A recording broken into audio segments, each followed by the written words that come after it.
Kota is being attacked by India. So India was not a party; it was just a facilitator. So moment you expose some secret, so it falls flat. So it didn't happen.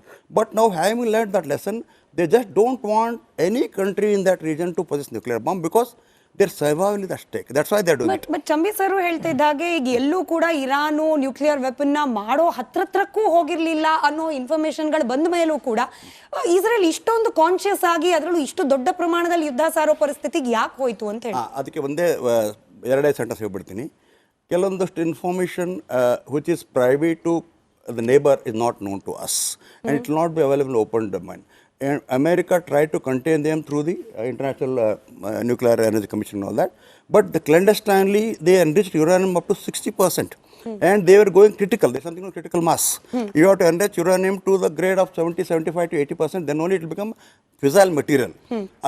They are about to reach that. So that's why America sensed that. They have got CIA and the best of the best agencies, and Israel Mossad is one. They know the pulse of everybody. Sorry. So they realized that they are going critical, and that's how it was attacked. Now, second time they try to stop, but now the religious sentiments are so high there. Everybody wants that to, like Pakistan, they are all surviving on nuclear threat, nuclear blackmail. Similarly, they want to have that in Iran because it is an Islamic bomb.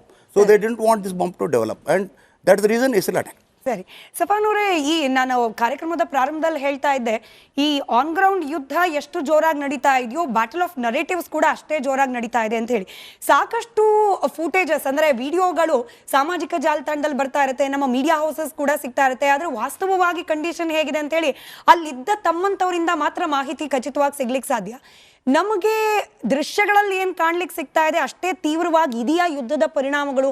ತಾವು ಬಹ್ರೈನ್ನಲ್ಲಿ ಇದ್ದ ಸಂದರ್ಭದಲ್ಲಿ ಯಾವ ರೀತಿ ಇತ್ತು ಪರಿಸ್ಥಿತಿ, ಈಗೇನ್ ಮಾಹಿತಿ ಸಿಗ್ತಿದೆ, ಅಲ್ಲಿನ ಕಂಡೀಷನ್ ಹೇಗಿದೆ ಅಂತ ಹೇಳಿ ಇದನ್ನ ಹಂಚ್ಕೊಳ್ಬಹುದಾ?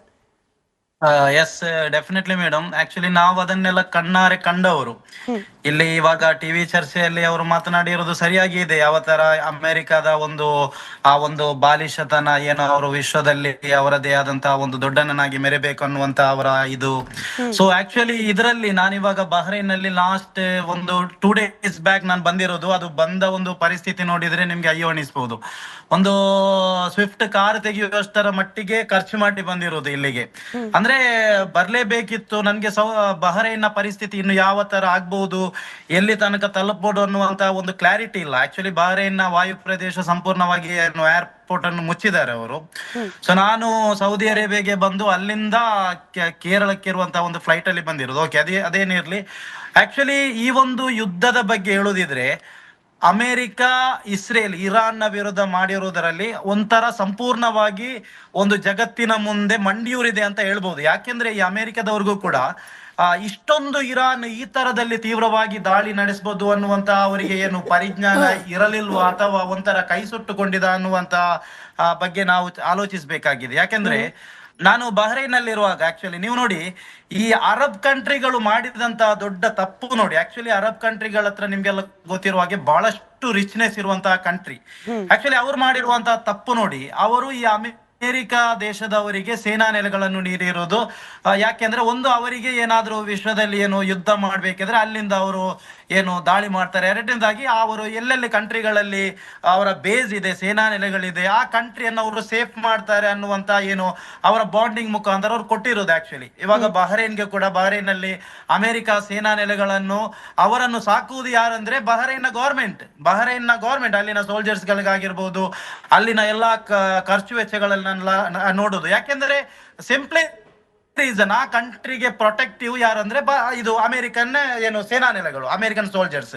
ಇವಾಗ ನೋಡಿ ಏನಾಗಿದೆ ಪರಿಸ್ಥಿತಿ ಬಹ್ರೈನ್ ನಲ್ಲಿ ನೋಡಿ. ಅವರ ಇವಾಗ ಎಕ್ಸಾಂಪಲ್ ಬಹ್ರೈನ್ ನಲ್ಲಿರುವಂತಹ ಏನು ಅವರ ನೇವಿ ಏನಿದೆ ಸಂಪೂರ್ಣವಾಗಿ ಸುಟ್ಟು ಕರಕಲ ಆಗಿದೆ. ಅವರಿಗೆ ಅವರ ಏನು ಸೇನಾ ನೆಲೆಗಳನ್ನೇ ಸೇಫ್ ಮಾಡ್ಲಿಕ್ಕೆ ಅವರಿಗೆ ತಾಕತ್ತಿಲ್ಲ. ಇರಾನ್ನ ದಾಳಿಯಿಂದ ಅವರು ನಿಮ್ಗೆ ಗೊತ್ತಿರ್ಬೋದು, ಬಹ್ರೈನ್ಗೆ ಬಿದ್ದಂತ ಪ್ರಥಮ ಮಿಸೈಲ್ ಅನ್ನು ಕೂಡ ನಾನು ನೋಡಿದ್ದೇನೆ. ನಾವಿರುವಂತಹ ಫ್ಲಾಟ್ ನ ಸುಮಾರು 1-2 ಕಿಲೋಮೀಟರ್ ಹತ್ತಿರದಲ್ಲೇ ಬೇಸ್ ಇದ್ದದೆ. ಆಕ್ಚುಲಿ ಆ ಫಸ್ಟ್ ಬಿದ್ದಂತ ಮಿಸೈಲ್ ಅಲ್ಲಿನ ಏನು ದೊಡ್ಡ ಮಟ್ಟದ ರೇಡರ್ ಅನ್ನು ಧ್ವಂಸ ಮಾಡಿದೆ ಆಕ್ಚುಲಿ. ಆ ಜಾಗವನ್ನು ಕೂಡ ನಾವು ಹೈವೇಯಲ್ಲಿ ಹೋಗುವಾಗ ನೋಡಿದ್ದೇವೆ. ಬಹುಶಃ ಒಂದು ಒಂದು ಪೀಸ್ ಕೂಡ ಅಲ್ಲಿ ಸರಿಯಾಗಿ ಅವರಿಗೆ ಸಿಗ್ಲಿಕ್ಕಿಲ್ಲ, ಅಷ್ಟೊಂದು ಸುಟ್ಟು ಕರಕಲಾಗಿರ್ಬೋದು. ಇವಾಗ ನೋಡಿ, ಅಮೆರಿಕ ಸೇನಾ ನೆಲೆಗಳಿಗೆ ಅವರಿಗೆ ಅಲ್ಲಿಂದ ಇರಾನ್ ಮೇಲೆ ದಾಳಿ ನಡೆಸಲಿಕ್ಕೆ ಆಗಿಲ್ಲ ಸಮರ್ಥವಾಗಿ, ಗಲ್ಫ್ ಕಂಟ್ರಿಗಳನ್ನು ಸೇಫ್ ಮಾಡ್ಲಿಕ್ಕೆ ಆಗಿಲ್ಲ ಅಂದ್ರೆ ಇದರಲ್ಲಿ ಆಕ್ಚುಲಿ ಮೂರ್ಖರಾಗಿರುವುದು ಒಂದು ಒಂದು ಅರಬ್ ಕಂಟ್ರಿಗಳು. ಎರಡನೇದು ಇರಾನ್ ಜಗತ್ತಿಗೆ ಏನು ತೋರಿಸಿಕೊಟ್ಟಿದೆ ಗೊತ್ತಾ? ಅವ್ರು ಹೇಳ್ತಾ ಇದ್ರು ನಮ್ಮನ್ನು ದಾಳಿ ಮಾಡಿದ್ರೆ ನಾವು ಬಿಡಲ್ಲ ಆಕ್ಚುಲಿ ಅಂತ. ಇದರ ಕುತಂತ್ರ ಬುದ್ಧಿ ಅವರು ಈ ಮುಂಚೆ ಮಾತನಾಡಿದ್ರಲ್ಲ, ಅವ್ರು ಹೇಳಿರ್ತಾರ ಇಸ್ರೇಲ್ ಒಂಥರ ಒತ್ತಡ ಹಾಕಿತ್ತು ಅಮೆರಿಕದ ಮೇಲೆ, ನಾವು ಜೊತೆಯಾಗಿ ದಾಳಿ ನಡೆಸುವಂತ. ನೋಡಿ, ಇವಾಗ ಯಾರು ಕೂಡ ಕನ್ಸಲ್ಲಿ ಊಹಿಸಿರ್ಲಿಕ್ಕಿಲ್ಲ ಇರಾನ್ ಈ ಮಟ್ಟಿಗೆ ದಾಳಿ ಮಾಡಬಹುದು. ಎಲ್ಲರಿಗೂ ಹೇಳಿಸಿದೆ ಅಮೆರಿಕ 1-2-3 ದಿನಗಳ ನಂತರ ಏನು ನಾವು ಯುದ್ಧ ನಿಲ್ಲಿಸಬಹುದು ಅಂತ. ಅಲ್ಲಿ ನಿಮ್ಗೆ ಗೊತ್ತಿರ್ಬೋದು, ಮುಜ್ತಬಾ ಕಾಮಿನಿ, ಇವಾಗ ಆಯತುಲ್ಲಾ ಕಾಮಿನಿ ಅವರ ಮಗ ಒಂದು ಹೇಳಿಕೆ ಕೊಟ್ಟಿದ್ದಾರೆ. ಅದು ನಾವೆಲ್ಲ ಇಂಟರ್ನ್ಯಾಷನಲ್ ನ್ಯೂಸ್ ಚಾನೆಲ್ ಅಲ್ಲಿ ನೋಡಿ ಗೊತ್ತಾಗಿರೋದು. ಆಕ್ಚುಲಿ ಅವ್ರು ಏನ್ ಹೇಳಿರೋದು ಗೊತ್ತಾ? ಅವ್ರು ಹೇಳಿರೋದು ಯುದ್ಧ ನೀವು ಶುರು ಮಾಡಿರೋದು ನೀವು, ಇನ್ನು ನಿಲ್ಲಿಸಬೇಕಾಗಿರೋದು ನಾವು ಅಂತೇಳಿ. ನೀವು ಇಮ್ಯಾಜಿನ್ ಮಾಡಿ, ನಾವು ಮಾತನಾಡೋ ತರಲ್ಲ ಇರಾನ್ನವರ ಅಲ್ಲಿನ ನಾಗರಿಕರ ಸೋಲ್ಜರ್ಸ್ ನವರ ಮೈಂಡ್ ಸೆಟ್. ಆಕ್ಚುಲಿ ನಾನೊಬ್ಬ ಮುಸಲ್ಮಾನನಾಗಿ ಕೂಡ ಹೇಳ್ತಾ ಇದ್ದಾರೆ, ಯಾಕೆಂದ್ರೆ ನಮ್ಗೆ ವೆರಿ ಕ್ಲಿಯರ್ ಪಿಕ್ಚರ್. ಅವರು ತುಂಬಾ ಇರಾನಿಯನ್ಸ್ ಎಲ್ಲ ನಮ್ಗೆ ತುಂಬಾ ನೋಡ್ಲಿಕ್ಕೆ ಸಿಗ್ತಾರೆ ಅರಬ್ ಕಂಟ್ರಿಯಲ್ಲೆಲ್ಲ. ಅವ್ರ ಹತ್ರ ನಾವೆಲ್ಲ ಮಾತನಾಡುವಾಗ ಅವ್ರು ಹೇಳುದು ನಾವೆಲ್ಲ ಬೈಯತ್ ಮಾಡಿರೋದು ಅಂತ. ಬೈಯತ್ ಅಂದ್ರೆ ನಾವು ಆ ದೇವನನ್ನು ಮಾತ್ರ, ಅಲ್ಲಾಹನನ್ನು ಮಾತ್ರ ನಾವು ಭಯಪಡುವುದು. ಇನ್ನು ಅಮೆರಿಕ ಆಗಿರ್ಲಿ, ಅಮೆರಿಕದಂತ ಇನ್ನೊಂದು 50 ಕಂಟ್ರಿ ಬಂದ್ರು ಕೂಡ ನಾವು ಹುತಾತ್ಮರಾಗ್ತೇವೆ, ಅದು ಬಿಟ್ಟು ಗುಲಾಮಗಿರಿಗೆ ನಾವು ಸಿದ್ಧರಿಲ್ಲ ಅನ್ನುವಂತಹ ಮಾತನ್ನು ಅವರು ಆಡುದು. ನೀವು ನೋಡಿ, ಅವರ ನಾನು ಪ್ರಶ್ನೆ ಕೇಳ್ತಾ ಇದ್ದೀನಿ. ಇನಿಷಿಯಲ್ ಹೆಂಗಾಗೋಗಿತ್ತು ಅಂದ್ರೆ ಇದು ಸುನ್ನಿ ರಾಷ್ಟ್ರಗಳ ಮೇಲೂ ಕೂಡ ಶಿಯಾ ರಾಷ್ಟ್ರವಾಗಿರುವ ಇರಾನ್ ಯುದ್ಧಕ್ಕೆ ನಿಂತು ಬಿಟ್ಟಿದೆಯಾ, ಅಟ್ಯಾಕ್ ಮಾಡ್ತಿದೆಯಲ್ಲ ಅನ್ನೋ ರೀತಿಯಲ್ಲಿ ಆಗಿತ್ತು. But this is not only Shia Sunni, this is for beyond, ಅದನ್ನು ಮೀರಿ ಮುಂದುವರೆದು ಬಿಟ್ಟಿದೆ ಅಂತ ಹೇಳಿದು.